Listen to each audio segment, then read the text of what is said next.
Ladies and gentlemen, welcome to GameKheyl. I'm Naveed, and today we have someone really special here joining us today, and his name is SamDDing. Before we talk about his adventures, his background, first and foremost, sir, how are we doing today? I am having a wonderful day. Thank you for having me on. I really do appreciate it. It's always nice to kind of get invited to these things. It's very cool. It's an absolute pleasure to have you here again. I understand that this is one of the busier times of the year for you, considering all the adventures that are about to happen. But just to shed a light on the things that you've accomplished, you are based out of Ireland, somewhat an unfamiliar territory when it comes to the game of Tekken. But you've established yourself as somewhat of a royalty in this community. You're a commentator, you're a content creator, you've covered some of the biggest events of the year, starting from Global Tekken 7 Circuit in 2020, and then to Evo Vegas, TWT Finals, and again, your podcast, FuzzyGuard. So there's a lot of things that you've kind of delved into. But again, the question that we ask everyone who's involved in these endeavors, there must be a journey, there must be a starting point.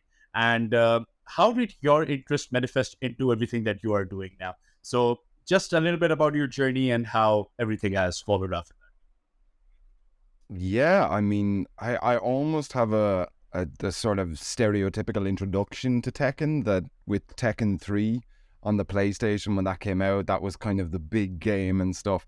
And even to this day, I talk to my dad about it because my dad kind of taught me how to read a command list, like that. We would like go down through. I used to be a Hwarang main back in Tekken 3, and he would show me what the inputs meant as you read them through the command list, and then we would try them out and stuff. And obviously since then it's always there. I've played a lot of other games. So my introduction to kind of esports in the esports world was a game called Smite, which is a MOBA, laning 5v5 sort of thing. And that was the first thing that I got into as a sort of that there was professional teams. You could have your favorite team or your favorite player and that sort of stuff. And so we were watching all of those, the first Smite World Finals. I remember watching with my two brothers in my kitchen on an old rickety laptop, like barely were able to run Twitch and stuff.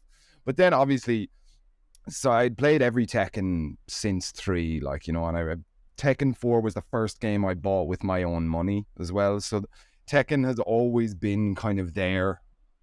I don't want to say in the background, but it was more of like a fun game to play with my friends or my family and stuff, And then when Tekken 7 got announced, that's when it was like, right, we know about esports, we know about the game. Let's actually get into a kind of a competitive mindset when it comes to 7. So I remember we used to play Tekken 6 to practice for Tekken 7 because we were like, well, we're not going to have the tag mechanic, so let's grind out this, just that 1v1 combat style, And then obviously it launched. I was doing a little bit of competition, and I don't want to insult any actual competitors by saying I was doing competition, but I was kind of entering a couple of online tournaments. I had done maybe 1 or 2 offlines, and what I noticed a lot of was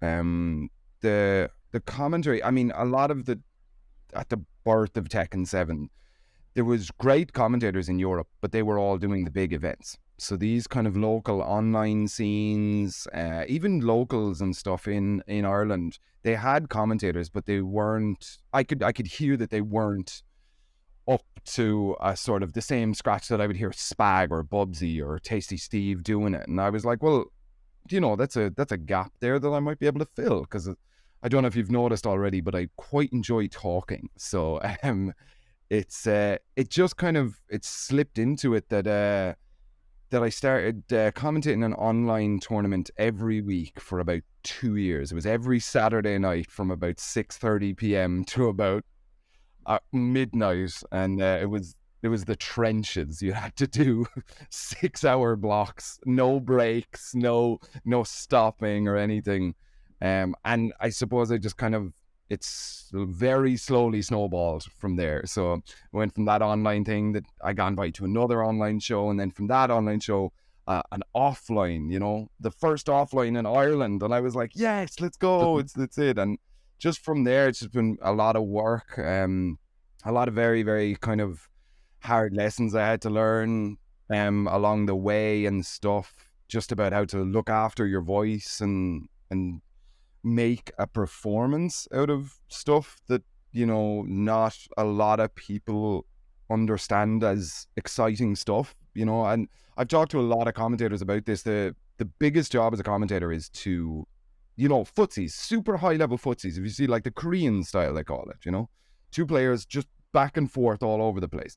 To a high level Tekken player, that is insane. Like, we know exactly what's going on in that mind game and what he's trying to do. But for everybody else, they say, oh, but they haven't kicked each other in the head in 20 seconds. What's going on here? Like, so, I think it's another skill that has to be developed and stuff. So then the ICFC came around, which was an online tournament, but it was kind of in collaboration with a lot of kind of bigger production teams and stuff. And for lockdown, that was about the only big competition. There was obviously the Tekken Online Challenge as well, which we did a couple of. But with ICFC, I just I got to work with Anakin from the States, and I got to work with, Spag and Kwis and all of these kind of big guys. And I started getting onto the world tour circuit then, so people would invite me to majors and stuff instead of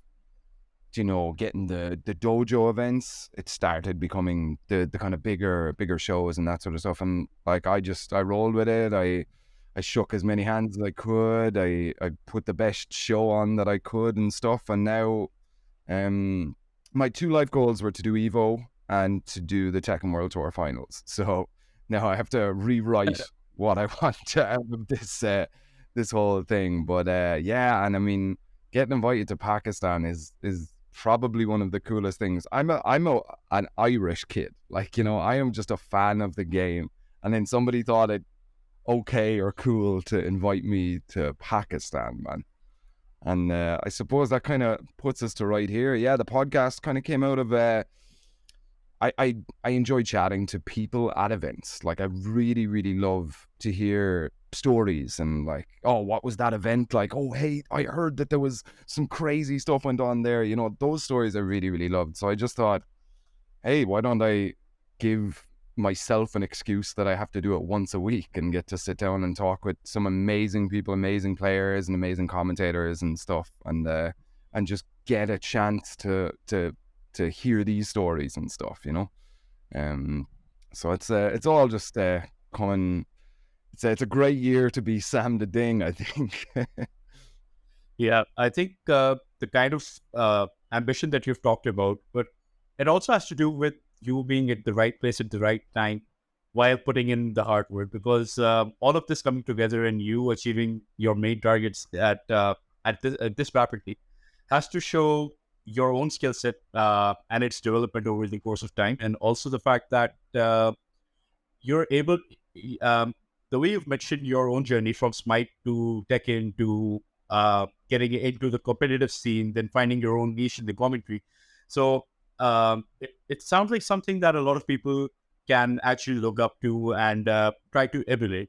At the same time, when you talk about commentary as an art or as a craft, there's a lot of different moving parts that people have to take care of. There's an element of voice, there's an element of understanding the audience, there's communicating the action, color commentary. There's just a lot of moving parts that people have to kind of focus on.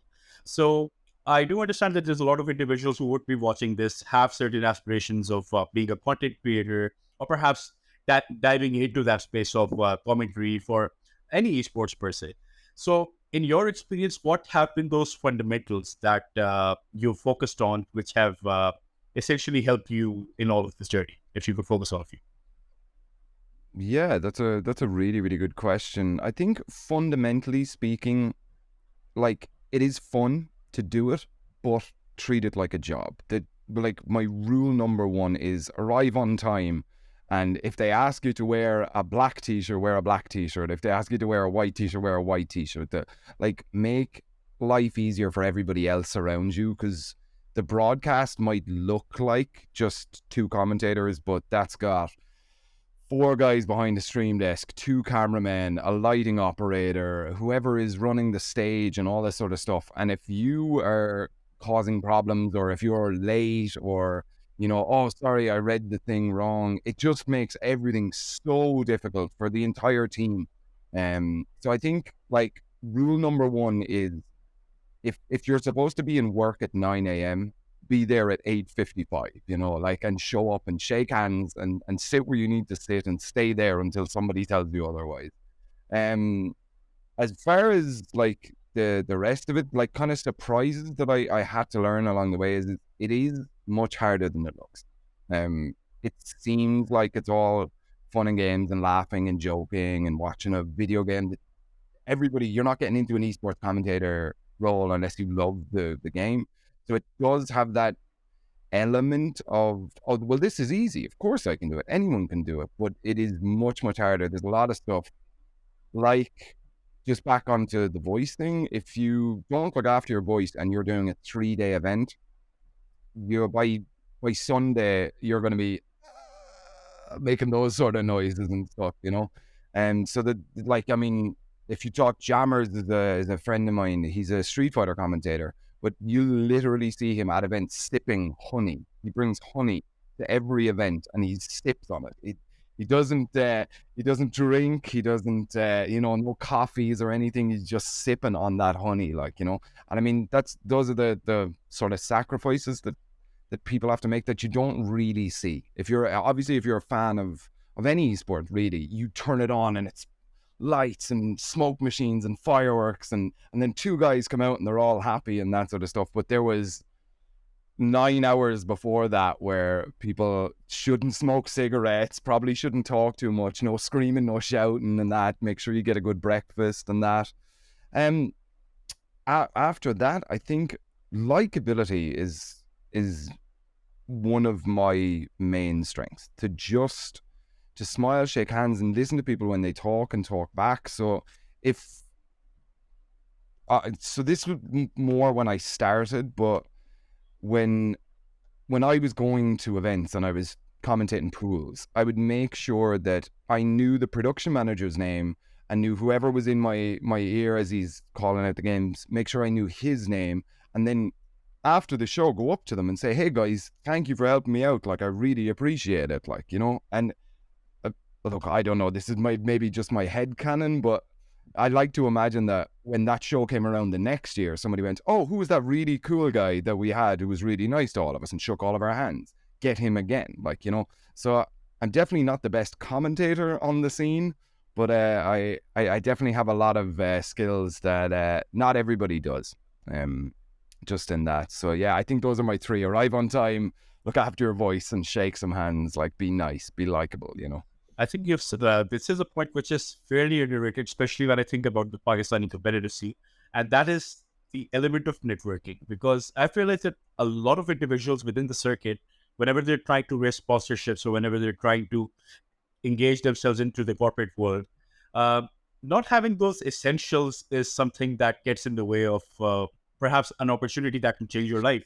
So having the right attitude, making sure, like you mentioned, have a bright smile, shake hands, be where you need to be. That's something that transcends not just the commentary, but I think if you're willing to expand your network and you're willing to expand your reach, that is something that is very important and highly underrated, especially when it comes to the Pakistani scene. And on the subject of Pakistani scene, I believe you, as someone who has followed Tekken very closely over the last few years, another thing that has grown at tandem is the stature of Pakistani Day. Because until I believe 2019 Evo, Pakistan was somewhat of an unknown entity. And come to 2023, you have your Tekken World Tour champion in Atif Butt. You have your Evo Japan winner in Arslan Ash. The scene is just slowly getting more and more captivated by these Pakistani players who are just appearing out of nowhere and dominating the scene. So again, I believe I would say all of this with a certain level of bias, but for you, it was from the outside looking in, who've been involved firsthand into seeing how all of that has come about. What's your perspective been like, and how's this rise of the Pakistani Tekken scene has been like for you? I mean, it's so interesting because obviously back kind of pre 2019 Evo, you had the Asian region, so South Korea, Japan, and then you had the Americans. Everyone else was, and like there were, I don't want to call out any of my boys, but the European scene just wasn't strong back then. There were a couple of really strong players, but the scene wasn't very strong. And then I still remember watching that Evo and stuff, and there was a whole thing about what matches were being shown on stream, and there was no Europeans shown on stream. So everybody was kind of, here in Europe anyway, was like, we probably should have seen, like, Jopalix had a really good run that year as well, and there was a couple of European guys that did. And I still remember it was like, I think it was Rip said it. He was like, they were in, was it top 64 or something, like, or maybe just coming out of pools, and he said, there's this unknown player from Pakistan that's beating everyone. And everyone was like, what? Who's he beating? And it was like, he had this like hit list. He had knocked JDCR into losers or played Chikra. I can't even remember why he's run. But everyone was like, wait a minute, who is this guy? Like, and then obviously he won, and everybody knew Arslan Ash. Overnight, when that top 8 happened, it was like, Arslan Ash is the boy, like, right now.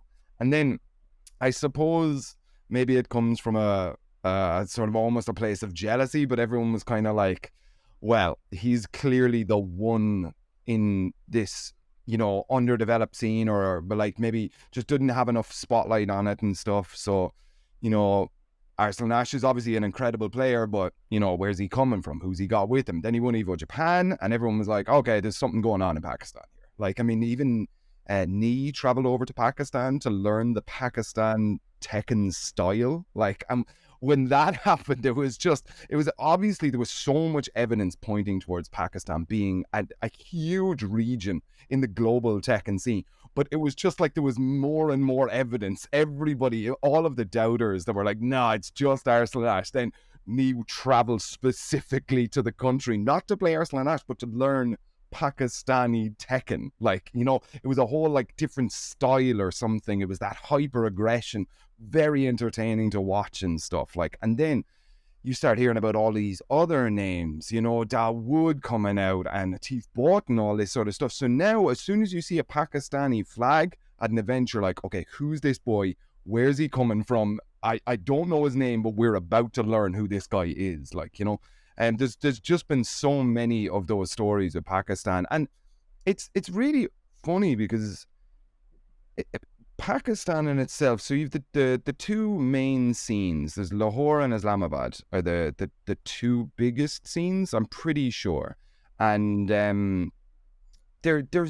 maybe is not a lot around those, but from what I hear, people are now moving to those cities as like good Tekken players and stuff, just to be in that kind of place where everything is happening now, and it's so fresh. Even now, still, if you think 2019, the South Korean scene has been around since Tekken 2. Like, the American scene maybe about the same since the arcades and that sort of stuff. European a little bit less, but the Pakistani scene, the actual esports side of the Tekken scene, is so brand new that nobody has any idea what's about to happen. What if they become the new killers of the world? Like, if you beat a Pakistani, the old term, if you bet anybody from Asia, is you're a dragon slayer, because the dragons would come down and they would eat everything. So if you knocked a dragon out of the tournament, man, like, I mean, I think the Pakistanis are becoming the new dragons, I mean, with such consistent wins all over the world. Now, with Tekken 8 coming out, if I'm a 16, 17, 18-year-old kid in Pakistan and I see these big wins coming back, I'm saying, well, this game just came out. We can play this game up until a certain point. I think the future is looking incredibly bright for Pakistan. I'm telling you, man, they're the gods over there, man. Well, that is actually very refreshing to hear, considering I believe the Pakistani fan base, again, there is a certain level of nationalism that comes through in chats, which tend to be a little toxic. So not the best reputation when it comes to engaging with the audiences. But at the same time, when you're looking at these individuals, what we really like about them, especially with my interactions with Farid Khan, with Awais Honey, these are some of the most humble individuals you'll ever meet. And the stories that Really? yeah, so and some of the stories that you'll hear. So I remember with Farid Khan, he was locked out of his house for a week. He had to sleep on the street because his family didn't allow him to play Tekken, and he rebelled against them. With Awais Honey, during COVID, he was playing from a gaming zone, and the police thought that he was involved in illegal betting and nearly arrested him on street. So there are some really interesting and captivating stories, and I'm pretty sure the rest of the world knows about Ursula and Ash's story about how he got to Evo Japan in the first place. And Yeah. and just to kind of segue away from why I got into the space of GameKheyl to begin with. So the word GameKheyl itself means play in the game or play game. So that's what GameKheyl means. And I remember when I heard the story, one of the interviews that I was doing with one of the most renowned players in UFC 4 community, Anthony Romero. Yes, that's it. So I told Romero Arsalan's journey and his story. And after winning this tournament in Las Vegas, ESFL Live, the biggest UFC 4 tournament that has ever been done, he tells me that right before his final, he thought about Ursula and his journey. And that actually drove him and motivated him for the final that he played. That's crazy. Yeah, so That's incredible. So I believe that the stories that are coming out of this place, not just this place, within the gaming community, inside and outside of Pakistan, there's just so much. There's just so much to be explored and so much to be shared. And I'm really happy to see that you have the same passion when it comes to your own podcast. And I just wanted to expand a little bit on that because I believe one of the best modes of sharing a story or telling a story is the expression of words, or is the expression of having two people sit together and having that dialogue. So how did you got into that space? What was your motive in terms of getting into that space, and how's it going? Yeah, I mean, so as I said, like, I mean, I loved having these conversations at events anyway, and I would pick anybody with I'd like the tournament would be going on or whatever, and I would finish my block and I would just meet somebody outside in the lobby of the hotel, and we would talk, and it normally would go on for an hour and a half, and then I'd say, oh, I have to go, I have to run in, I have to go to work, like, again and stuff, you know. And luckily enough, I met up with this my editor now, Drift. He's a photographer, he's an esports photographer, very, very talented individual, but he loved this idea, as I was gonna, because I always had it in the back of my head, you know, you have these great ideas or grandiose sort of ideas that I was like, oh, I'd love to, you know, give me an excuse to talk to everyone every week. And he was like, yeah, let's do it. Like, let's go. I'll edit all of the stuff. All you have to do is you have to do the talking part.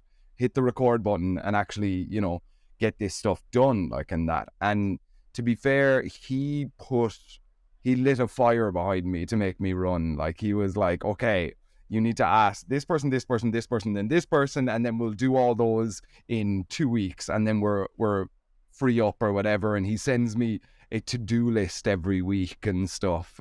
So he definitely is the main reason anyway why the actual podcast format exists.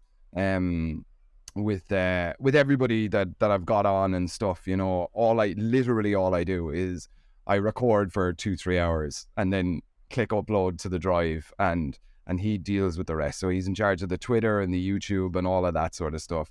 But I mean, it is definitely something that I think there didn't exist in the Tekken scene anyway, that there wasn't a casual chat.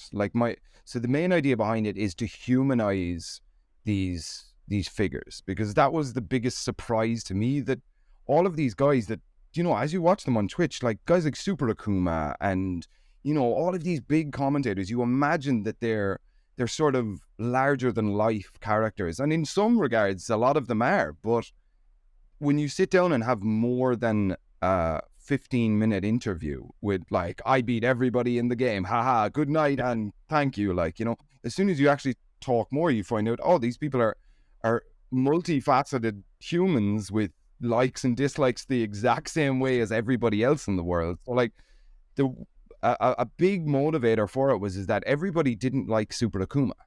And like I had met him like once or twice. We never had a long conversation, but I was like, no, Super Akuma's a really nice guy. Like, you know, you probably don't like him because in the snapshots after he wins and somebody interviews him, he says, yeah, I'm the best, you know, nobody's going to be able to beat me. And then he walks off. Like, you know, whereas I sat down with him and I had a chat and we talked about, you know, how difficult it is to get a sponsor, you know, kind of steering around. The game isn't as important as the people for me. So he's just talking about real life stuff, you know, paying rent and that sort of stuff. And it's like, he's not a bad guy.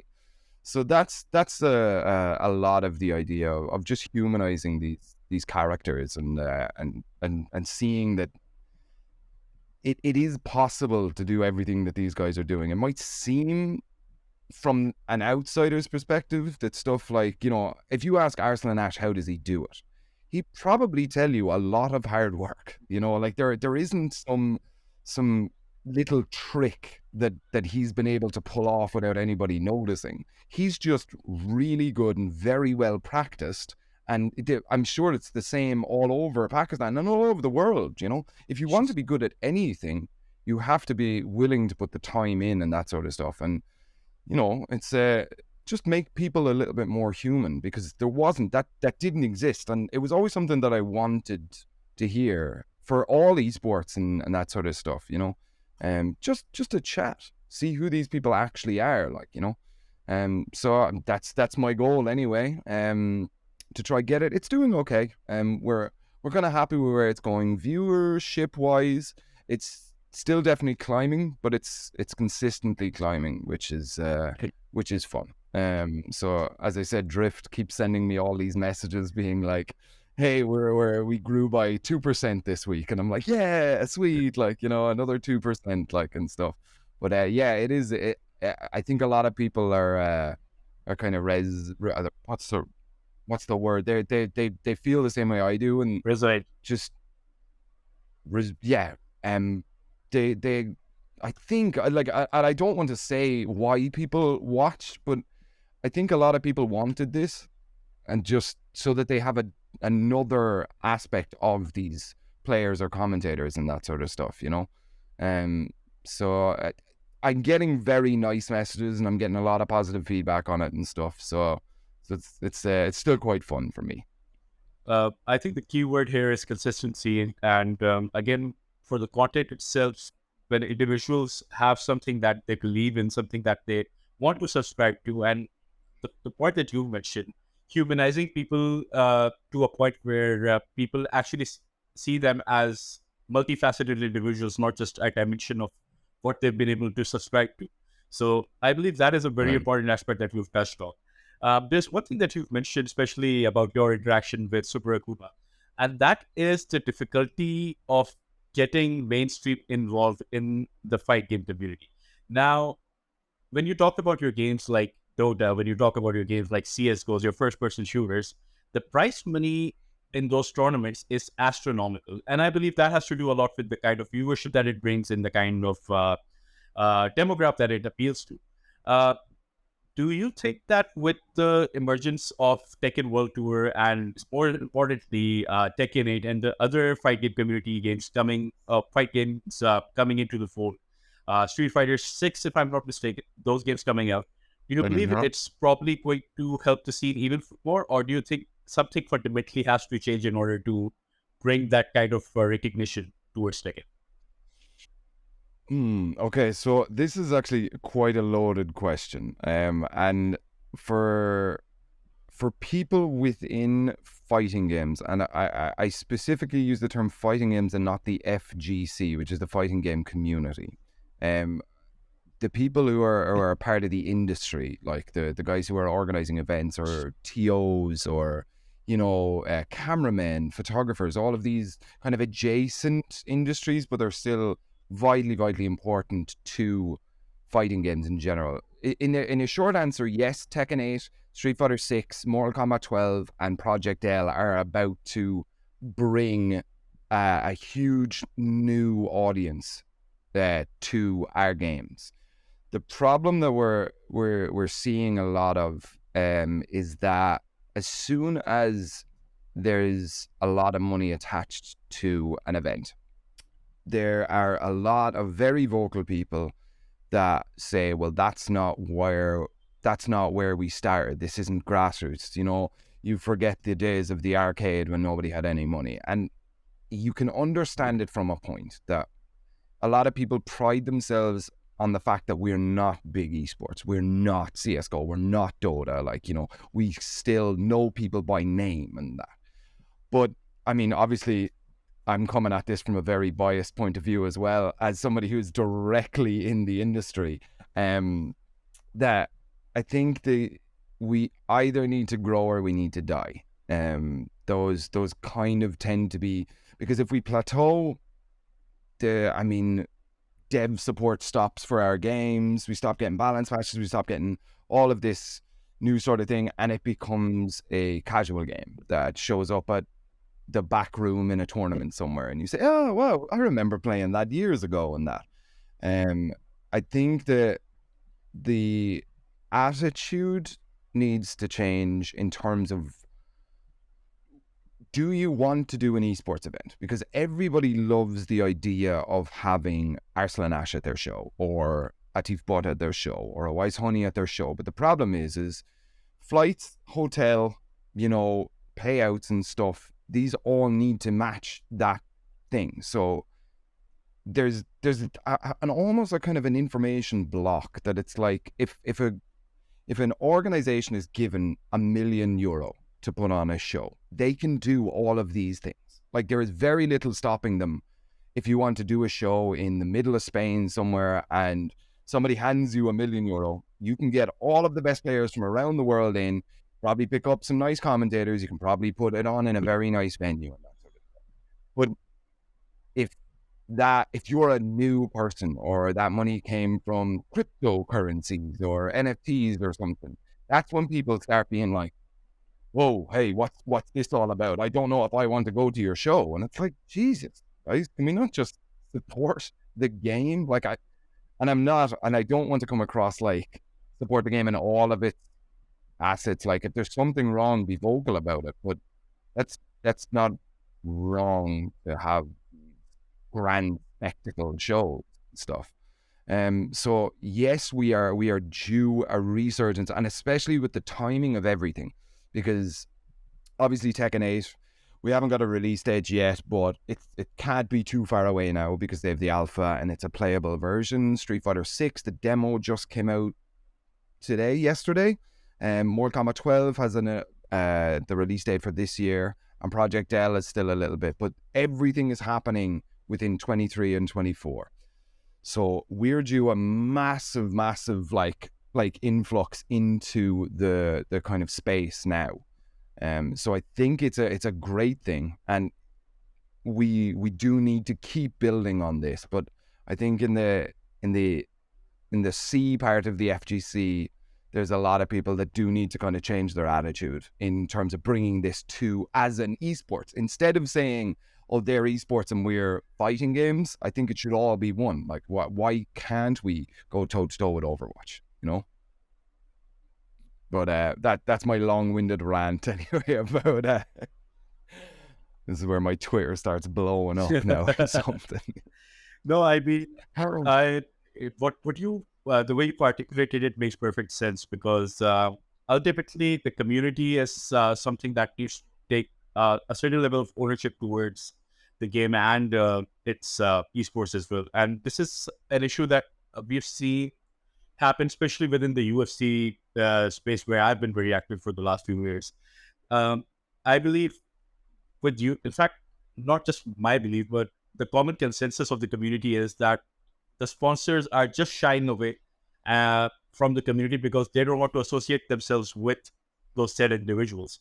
And the problem is with that attitude, the problem arises when people are looking at the chat and when they're looking at the comments, the Reddits and all of that, and they already have a preconceived notion in their mind about what sort of individuals that they encounter. and if they want to associate themselves with the product. So that technically ends up becoming a challenge. And the problem with fight game community is the first letter itself, fighting. And so automatically there's a certain segment that would not subscribe to the product. That being said, there's many other products that are out there. And I believe with the researches that you've mentioned of, and the kind of the space that the esports is evolving into, there's definitely going to be many more opportunities coming, and hopefully we'll see a global esports scene where esports itself is accessible, because coming from a truly Pakistani standpoint, we see visa issues, we see people unable to travel from one place to another. So we really hope those kind of issues are solved. And I think once we have gaming in the mainstream or in that fold, where your government would recognize esports athletes as athletes. And I think only person in Pakistan who's been able to do that so far is Arsalan, and he's been able to open up a lot of doors for people. That being said, there's still a lot of work to be done in that regard.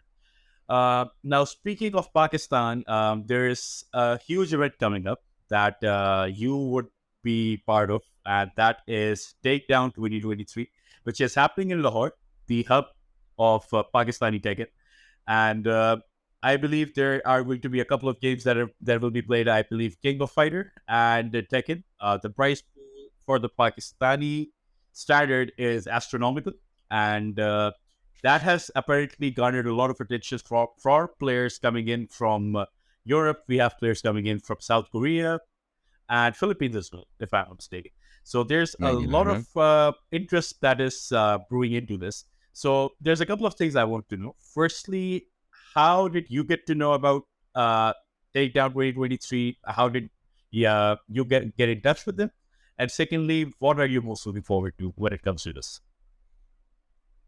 Yeah, I mean, like the process of getting shows is a little bit kind of complicated. It bases on a show to show, or it's all done on a kind of a show to show basis. As far as I'm aware, I got reached out to by, I don't know if I should mention any names just in case every other commentator in the world goes to hit them up. But yeah, I just got reached out. It was after the world. No, it was actually during the Tekken World Tour finals.